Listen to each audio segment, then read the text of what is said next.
नमस्कार। मेरे YouTube channel पर आप सभी का स्वागत है। आपका सभी का, बच्चों का, बड़ों का मैं हार्दिक अभिनंदन करती हूँ। मैं अनीता शर्मा जानकी देवी सर्वोदय कन्या विद्यालय में अंग्रेजी की लेक्चरर हूँ। लेकिन आज मैं पॉलिटिकल साइंस के एक छोटे से विषय पर, जिसके बारे में आप सभी लोग बहुत अच्छे से जानते हैं, उसके बारे में अपने विचार रखना चाहूँगी और कुछ आप बच्चों को बताना चाहूँगी।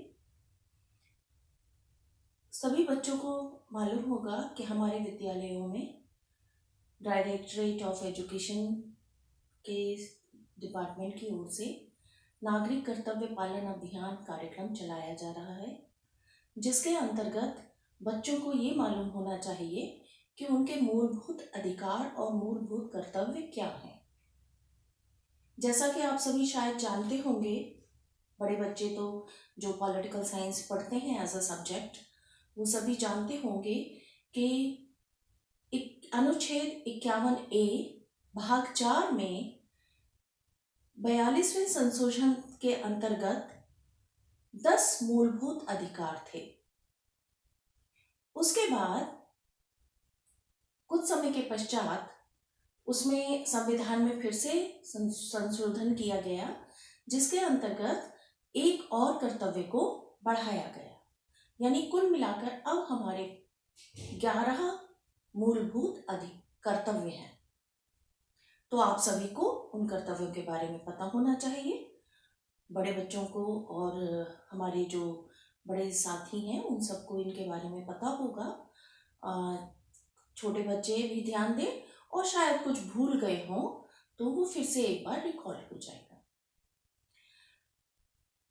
इस संविधान में जो संशोधन किया गया 42वां, उसमें उसके अंतर्गत हमारे कॉन्स्टिट्यूशन में जो सुधार किए गए, इसके लिए उसे मिनी कॉन्स्टिट्यूशन भी कहा जाता है, जिसमें हमें बहुत सारे कर्तव्यों से अवगत कराया गया। जैसे पहला है संविधान के आदर्शों, राष्ट्रीय ध्वज और राष्ट्रगान का आदर करना चाहिए। जैसे हम उसके सम्मान में, आदर में हम खड़े हो जाते हैं राष्ट्रगान के आदर में, ऐसे ये सब चीज़ें हमें शुरू में संविधान में बताई गई। अब तो हमें खैर आदत पड़ चुकी है, जब भी नेशनल एंथम होता है कहीं भी तो हमारी बॉडी अपने आप ही खड़ी हो जाती है। ये हमारी आदत में शामिल हो चुका है और ये बहुत गर्व की और गौरव की बात है। उसके बाद अधिकार की अब बताया गया, कर्तव्य बताया गया, भारत की प्रभुता, एकता एवं अखंडता की रक्षा करें। सभी भारतवासी, जैसा कि आप जानते हैं कि हम कश्मीर से लेके कन्याकुमारी तक, गुजरात से लेके नॉर्थ ईस्टर्न स्टेट्स तक, हम तरह तरह अलग अलग भाषाओं, अलग अलग राज्यों में अलग अलग वेशभूषा, खान पान, सब चीज़ों में भिन्न है, लेकिन फिर भी भारत एकता का प्रतीक माना जाता है पूरे विश्व में। तो हमें उसकी रक्षा करनी चाहिए। अपने देश भारत की रक्षा करनी चाहिए। लोगों में समरसता और समान भ्रातृत्व मीन्स भाईचारे की भावना का निर्माण करना चाहिए। हमें मतलब सिर्फ खुद को नहीं जानना है, बल्कि औरों को भी ये चीज हमें समझानी है, उन्हें बतानी है।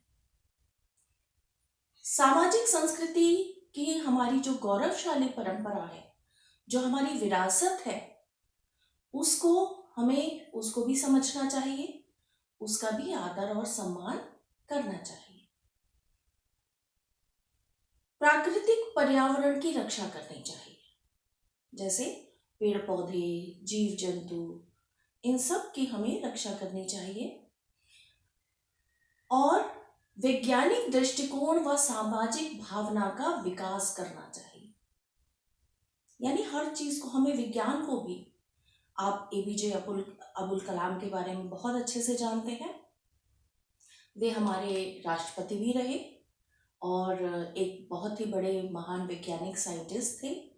उन्हें मिसाइल मैन के नाम से भी जाना जाता है। उसके बारे में उनके बारे में आपने 10th क्लास में इंग्लिश में आपने एक लेसन भी पढ़ा होगा, जो 10th के स्टूडेंट्स हैं, तो उनके बारे में हम बहुत अच्छे से जानते हैं। और वो हमारे लिए एक बहुत बड़ा वो हमारे सामने आदर्श हैं। जिस तरह से उन्होंने अपने जीवन में अपने कर्तव्यों का और अपनी आदर्शों का पालन किया, हमें उनसे सबक लेना चाहिए और वैसा ही करना चाहिए। सार्वजनिक संपत्ति की रक्षा करनी चाहिए, यानी हम जैसा आजकल देखते हैं, न्यूज़पेपर्स में भी पढ़ते हैं, न्यूज़ चैनल्स पे भी देखते हैं कि लोग ज़रा ज़रा सी बात पे पार्कों में, बसों में, पब्लिक व्हीकल्स में आग लगा देते हैं, दुकानों को जला देते हैं, सरकारी संपत्ति में तोड़ फोड़ कर देते हैं। हमें वैसा नहीं करना चाहिए। व्यक्तिगत एवं सामूहिक गतिविधियों के सभी क्षेत्रों में हमें विकास करने की कोशिश करनी चाहिए। और इसके अलावा ये तो हम सबके मूलभूत कर्तव्य हैं। माता पिता का भी कर्तव्य है कि वे 6 से 14 वर्ष की बच्चों को प्राथमिक शिक्षा प्रदान कराएं। ये उनका भी कर्तव्य बनता है कि वे अपने बच्चों को अनपढ़ ना रहने दें, उन्हें पढ़ाएं लिखाएं। और सरकारी स्कूलों में जैसा कि हम देखते हैं कि 8वीं तक की शिक्षा बिल्कुल निःशुल्क है। बच्चों को हर सुविधा विद्यालय से, हमारे शिक्षा निदेशालय की ओर से प्रदान की जाती है, जिससे बच्चे और बच्चियां दोनों अपनी पढ़ाई कर सकें और अपने आप को किसी लायक बना सकें, और जिससे हमारे देश का नाम विश्व में बहुत ज़्यादा फेमस हो। अब ये तो थे हमारे मूलभूत कर्तव्य सभी नागरिकों के लिए। अब कुछ ऐसे मूलभूत कर्तव्यों की बात करते हैं जो बच्चों से संबंधित है। जैसे माता पिता व बड़ों का, शिक्षकों का आदर करना चाहिए। चाहे वो बड़े आपसे किसी भी समय आपको मिलते हैं, कहीं भी मिलते हैं, सिर्फ माता पिता ही नहीं, आपके सभी सगे संबंधी, रिश्तेदार, इवन आपके राह में चलते हुए बड़े बुजुर्ग भी आपको मिलते हैं, कोई बात उनसे होती है या कुछ भी, आप अपना एटीट्यूड उस तरीके का उनके प्रति आदर का दिखा सकते हैं। ऐसे ही इस विद्यालय में शिक्षक, चाहे शिक्षक आपको वो पढ़ाते भी हैं या नहीं पढ़ाते हैं, तो उनका भी आदर करना चाहिए। इसके अलावा सार्वजनिक सुविधाओं का ध्यान रखना चाहिए। हमें सरकार की तरफ से बहुत सारी सार्वजनिक सुविधाएं दी जाती हैं, जैसे पार्क हैं और सड़कें हैं, डीटीसी की बसेस हैं, ये भी हमारी सरकार की तरफ से हमें सुविधाएं दी जाती हैं, या सार्वजनिक शौचालय हैं। इस तरह की बहुत सारी चीज़ें हैं, स्ट्रीट लाइट्स हैं या कुछ भी है XYZ, तो उन सब चीज़ों का भी हमें उनकी रक्षा करनी चाहिए और उन सब का भी हमें ध्यान रखना चाहिए। ये नहीं कि हम पार्कों में जा रहे हैं, वहाँ गंदगी फैला रहे हैं, या स्ट्रीट लाइट्स लगी हुई हैं उनको हम तोड़ रहे हैं, बसों को जला रहे हैं, बसों में तोड़ फोड़ कर रहे हैं, आग लगा रहे हैं, या इवन अपने विद्यालय में ही डेस्कों को तोड़ रहे हैं, जैसा कि कुछ बच्चों की आदत होती है, बेंचेस को तोड़ रहे हैं, दीवारों को खराब कर रहे हैं। ये सारे काम हमें नहीं करने चाहिए। दूसरे छात्रों के साथ मेल भाव से रहना चाहिए। आपके इवन क्लासमेट्स नहीं, आपके फ्रेंड्स नहीं, बल्कि विद्यालय में पढ़ने वाले दूसरे और जो अन्य छात्र हैं, चाहे वे किसी भी कक्षा के हैं, अगर छोटे हैं तो आप उन्हें प्यार से उनके साथ व्यवहार करें, बड़े हैं तो प्यार से भी और आदर से भी उनके साथ व्यवहार करें। पशु पक्षी और जो हमारी वनस्पति है, हमें उसकी रक्षा करनी चाहिए। फॉर एग्जाम्पल, जैसे हमारे इस विद्यालय में पेड़ पौधे लगे हुए होते हैं, फूलों के पौधे लगे हुए होते हैं, तो फूल पौधों में लगे हुए बहुत ही खूबसूरत लगते हैं। कुछ बच्चों की आदत होती है उन फूलों को तोड़ के अपनी कॉपी किताब में रख लेते हैं, जो कि एक अच्छी आदत नहीं है।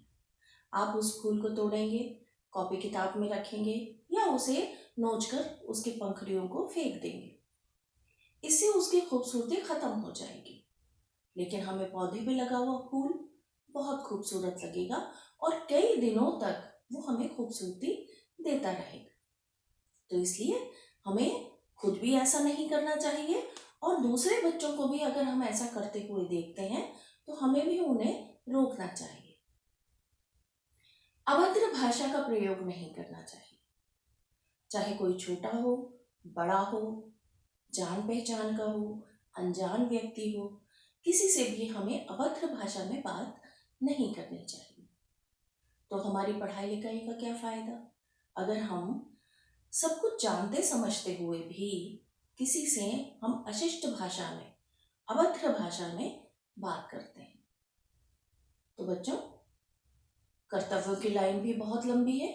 जैसे हमें अपने अधिकारों का पता है कि हमारा ये अधिकार है, हमें हर चीज़ मिलनी चाहिए, हमें माता पिता के सामने घर परिवार में भी अपने अधिकारों का ज्ञान है, विद्यालय में भी अपने अधिकारों का ज्ञान है, समाज में रहते हुए भी अपने अधिकारों का संपूर्ण ज्ञान है। वैसे ही हमें अपने कर्तव्यों का भी ज्ञान होना चाहिए और उन कर्तव्यों को जीवन में हमें अपने समावेश कर लेना चाहिए। यानी हमें ध्यान ना करना पड़े कि हमें ये करना है, हमें वो करना है, या हमें कोई बार बार हमें बताए कि बच्चों तुम ऐसा करो, बच्चों तुम वैसा करो। नहीं, हमें उन कर्तव्यों को, उन बातों को अपने व्यक्तित्व में, अपनी पर्सनैलिटी में समाहित कर लेना चाहिए, जैसे वो हमारी आदत बन जाए और हम ऑटोमेटिकली, हमें सोचना ना पड़े, हमें दिमाग ना लगाना पड़े, ऑटोमेटिकली वो हमारा व्यवहार हमारी बातचीत से, हमारी वेशभूषा से और हमारे एटीट्यूड से, हमारे तौर तरीकों से वो दिखाई देना चाहिए। तो आज के लिए बस इतना ही। मुझे उम्मीद है, आशा करती हूँ आप सभी ने इन बातों को अच्छे से सुना होगा। धन्यवाद। नमस्कार।